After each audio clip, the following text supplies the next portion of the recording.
अस्सलामुअलैकुम नाज़रीन, मैं हूं आपकी मेजबान नाइला भट्टी और नजर डालते हैं आज की अहम तरीन खबरों पर। जी, मैं हूं नदीम सिद्दीकी, मेट्रो 7 पाकिस्तान के साथ मौजूद हूं मैं कराची KDA में, और यहाँ पर रेफरेंडम का एक हवाला है। आज रेफरेंडम का दिन है और काफ़ी गहमा गहमी नज़र आ रही है। इसी हवाले से आज मजदूरों की यकीनन पीपल्स पार्टी रोटी कपड़ा और मकान की बात कर रही होती है, तो यकीनन आज गुज़िश्ता 2 या 3 रोज़ हो गए और मजदूर जो सरापा एहतजाज है सिंध में म्यूनसिपल सर्विसेज के हवाले से, बाद अपने मुतालबात के हवाले से, और ख़ासतौर पर ये जानना चाहते हैं वज़ीर आला हाउस। तो आइए मालूम करेंगे, यहाँ हमारे साथ मौजूद है कराची डिवीजन कराची में असफ समो साहब, जो कि पीपल्स लेबर डिवीजन कराची के जो सदर है। असफ समो साहब, यकीनन पीपल्स पार्टी की बात तो करती है रोटी कपड़ा मकान की, लेकिन अब तक कोई अमली जामा पहनाते नजर नहीं आए। क्या कहेंगे और किस हद तक इनको जो है रिलीफ मिल जाएगा? तो सिंध लेवल पे एहतजाज हो रहा है पेंशन की कटौती के हवाले से।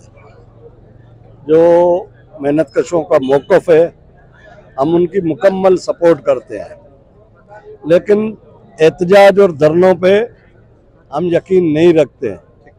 ठीक है, पाकिस्तान पीपल्स पार्टी मजदूरों की जमात है और हमेशा मजदूरों की फलाह बहबूद के लिए पाकिस्तान पीपल्स पार्टी ने काम किया है और करती रहेगी।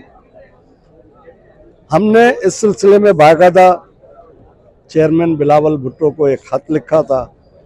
ये इनके एहतजाज से कबल अपने खदशात का इज़हार भी किया था, और अल्लाह का शुक्र है कि आज मेरे चेयरमैन बिलावल भुट्टो ने नोटिस भी ले लिया है इंशाअल्लाह ताला, और CM सिंध को भी उन्होंने पाबंद किया है और पेंशन इस्लाहत में कटौती न की जाए। इंशाअल्लाह ताला इसके असरात आपको घंटों में या दिनों में मिले। डिले टैक्टिस होती है। जो साबका CBA थी, वो चार्टर ऑफ डिमांड जो है वो ड्यू डेट में जमा ही नहीं कराते, वो जमा देर से कराते हैं, फिर नेगोशिएशन में भी देर करते हैं, और उसका तमाम तर इल्ज़ाम जो है वो फिर सरकारी सतह पर या पीपल्स पार्टी पर डालने की कोशिश करते हैं। हमेशा ये होता है कि जब तक वो इमदाद फराहम ना करें तो इनकी तनख्वाहें और पेंशन के भी लाले पड़े रहते हैं।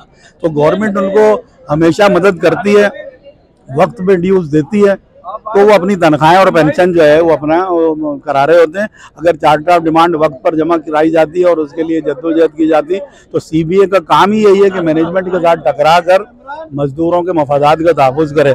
बिल्कुल इसी तरह से KDA में हुआ, डिले किया, और इसी तरह से वाटर एंड सेवरेज बोर्ड में भी हो रहा है। पिछले 3 रेफरेंडम हुए, वो तकरीबन 11 साल से वाटर एंड सेवरेज बोर्ड में मौजूदा CBA है। टैरिफ फेयर चल रहा है, हम ये लिखेंगे अल्लाह, इंतजामिया बहुत अच्छी चल रही है।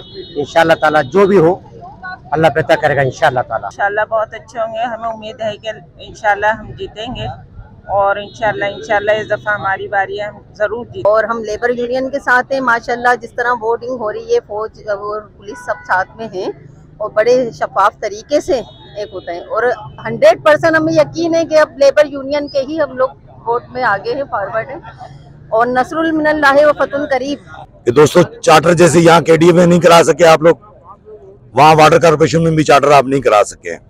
वजह उसकी ये है कि आप कराना ही नहीं चाहते चार्टर। वजह उसकी ये है कि आपके अंदर वो सलाहियत ही नहीं है कि आप चार्टर करा सके। जब आप चार्टर करा नहीं सकते तो फिर वोट उनको ही दें कि जो चार्टर आपका करा सकते हैं, जो आपकी डिमांड्स पूरी करा सकते हैं, जो कल आपके बच्चों को इदारे में भर्ती करा सकेंगे, जो आपको बेहतरीन मेडिकल की सहूलतें दिला सकेंगे।